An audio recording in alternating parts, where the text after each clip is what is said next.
Hello, আসসালামু আলাইকুম guys. আপনারা দেখেন দুপুর 2টার থেকে আন্দোলন করতেছে কুড়িল বিশ্ব রোড, 300 ফিট, তারপরে নদ্দা, বসুন্ধরা, যমুনা পার্কের সব রোডগুলো বন্ধ। যারা এয়ারপোর্ট যাবে তারা যাইতে পারতেছে না, হাজারো গাড়ি বন্ধ। আজকে এমনিতে বৃহস্পতিবার, গার্মেন্টস শ্রমিকের বেতন দিতেছে না 2 মাসের, এবং ওনারা রোড ব্লক করে আন্দোলন করতেছে। পুলিশের সাথে মারামারি, হস্তাহস্তি হয়েছে, পুলিশে গ্যাস মারছে গার্মেন্টস শ্রমিকের মুখে।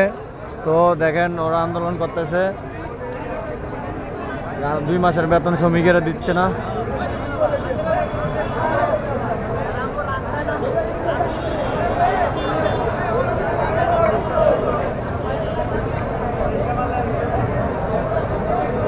দেখেন ইট ইট ইট পাথর ইট এনে রাখছে।